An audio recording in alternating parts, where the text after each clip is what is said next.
lucky you went 15 minutes in. Yeah. So what did you guys think about the game? I definitely liked it. Yeah. Anyway, I'll hand over to Heath to start the introduction on what was another great win.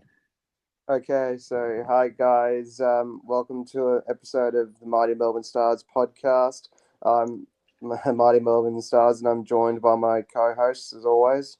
G'day guys, it's Jacob here from Melbourne Stars News, and very pleased to be on another episode of the podcast and just sharing another positive review with you guys and sharing our thoughts. And welcome on Josh as well. How you going, Josh? Yeah. G'day, guys. I'm doing well, thank you. Feels really good to be talking about another positive review.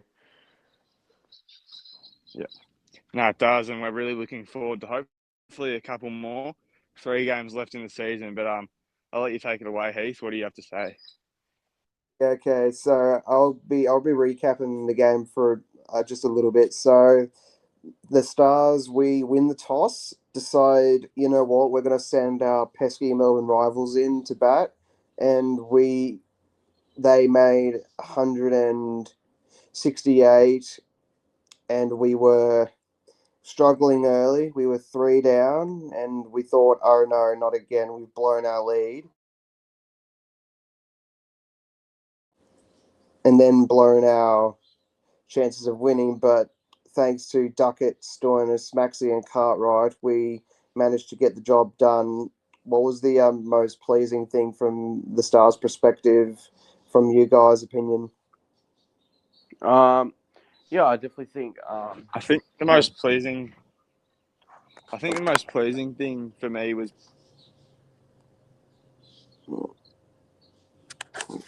Sorry, Josh. I think the most pleasing thing for me would be the partnerships. I mean, Duckett and Stoinis carried out a partnership that lasted a Cartwright. So I think those partnerships really won us the game, because we've talked a lot about those kind of people just constantly going out, and we're always having 2 new batters at the crease, and that's really affecting us with not being able to maintain a higher run rate. So I think really just the partnerships between our stronger batters was something that got us over the line. Obviously, Dan Lawrence got a little bit unlucky, but as for Harper and Rogers, I can't say the same, unfortunately.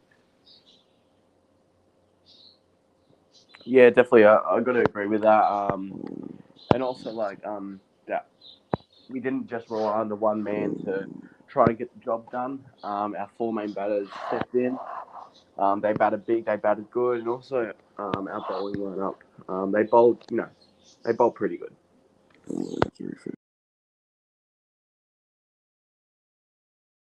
Good. Oh, it's gone. Heath is just cut out, guys. We'll continue the recording. Look, I thought the batting was pretty positive, and it was similar to the other game that we played where we also won. Oh, he's back. Yeah, I'm back. So what did you guys think about the batting as I cut out there? You there?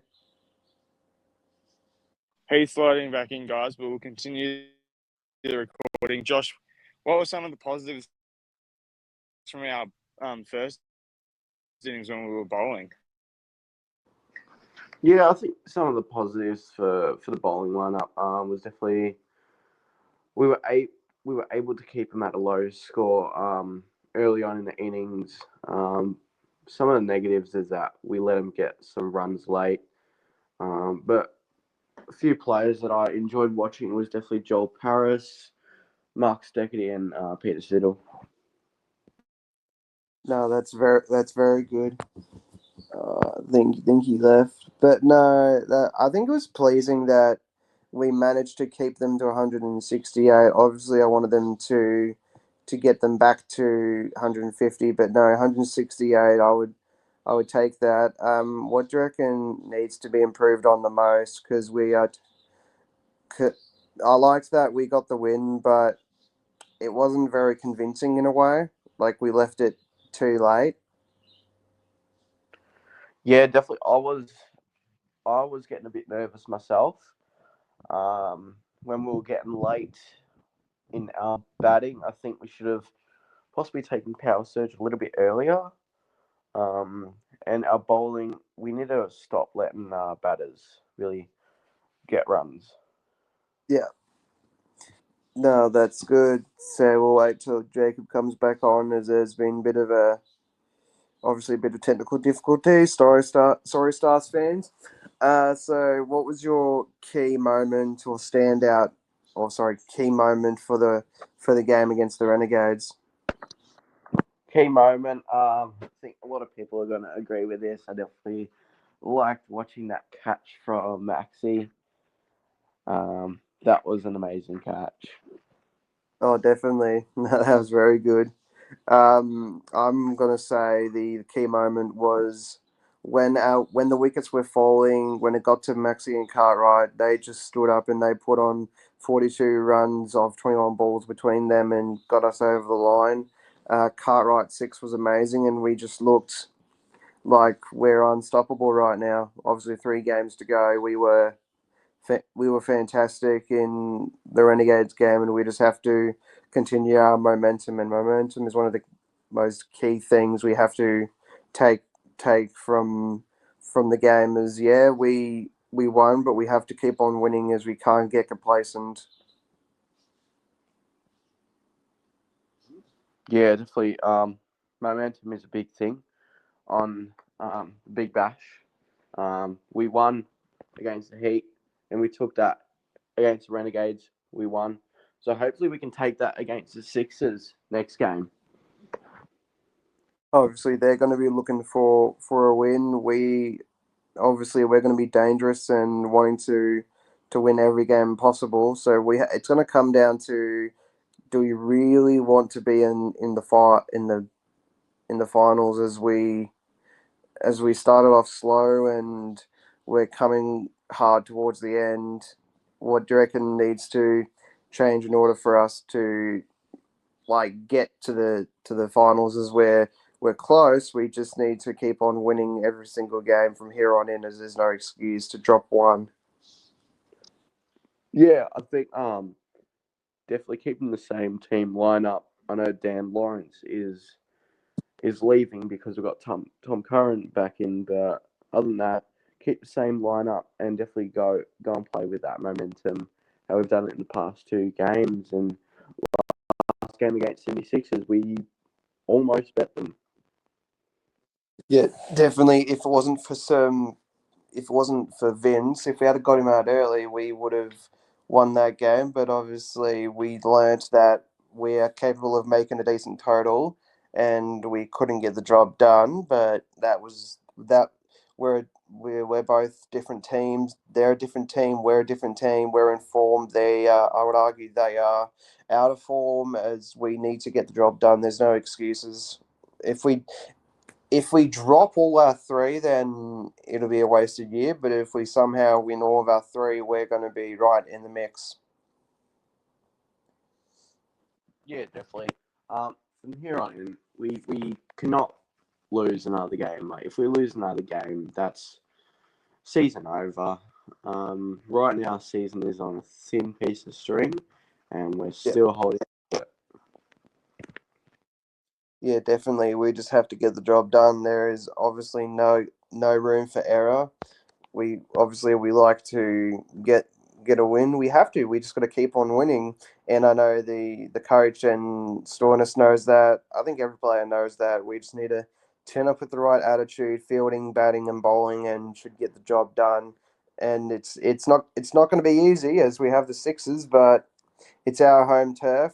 We should be winning it, but that's for another day. What was the okay? So the Renegades game was bits and pieces. Like, obviously, we're going to talk about scenarios like, if Rogers had caught Maxi out, do you reckon we still would have won with a new batter in the crease? Um, I think it would have really came down to the last ball, because I know Cartwright, he was in good form that game, so he would have really tried. Um, but yeah, it was definitely good that he missed that catch. Yeah, definitely. And there's also key moments that got the job done. Hang on.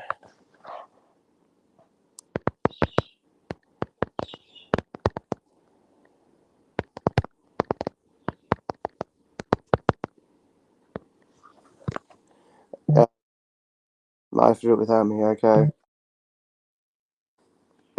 So Jacob's thing has obviously cut out, so we got to do it without him. So obviously we're going to. So we've talked about the Renegades, talked about the Sixers coming up, and is there any other thoughts that you want to share to the fans that we should be talking about, especially when we have the Renegades again? Yeah, I think obviously when we do play the Renegades again, it'll be at Marvel Stadium. Be close boundaries, so it'll be better for our batting team. And obviously we just have to win the bat flip. I think that's something we need to win, because I know if we go out there and bat first, there is a big chance that we don't win those games. Yeah, definitely. I reckon we need a bat first on Marvel, because Marvel's a batting pitch, and the chasing team usually does well. So I reckon we bat first, but that's another time. I think we get the job done. There's no reason why we can't beat the Renegades again. And obviously, the Renegades, we beat them this time, and it was just fantastic. Like, what does it mean to you to beat the Renegades, especially they're our crosstown rivals after all? Oh, it means a lot. Like bragging rights is obviously one, but just beating the hometown rivals, it's an amazing feeling. Okay, is there any more you want to talk about as we might wrap this up? No, not really. We're in great form right now. We're undefeated in 2025, so yeah. Yeah, definitely. We got to keep up the winning momentum, and we should be fine. This has been another episode of the Mighty Melbourne Stars podcast. I'd like to thank Josh for coming on and helping me, as well as Jacob for coming on as well and giving his thoughts. Don't forget to follow all of our social media accounts, Josh and mine and Jacob's. Don't forget to follow the podcast account, as it's doing very well. And also, don't forget to like, comment, subscribe, share the notification bell on the YouTube channel, as we want to hit 50 subs. So hopefully we can do it. And yeah, it's just, again, thank you to the fans for tuning in and listening, as you guys are a big reason as to why Josh and I and Jacob all do this, is for the fans. And hopefully we can get on a 3-game winning streak and hopefully push for the finals, as we look to take on the Sixers at the MCG. So stay tuned, and yeah, go Stars. Yeah, sweet guys, thank you.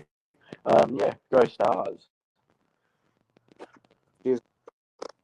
All right, see you guys. What you doing?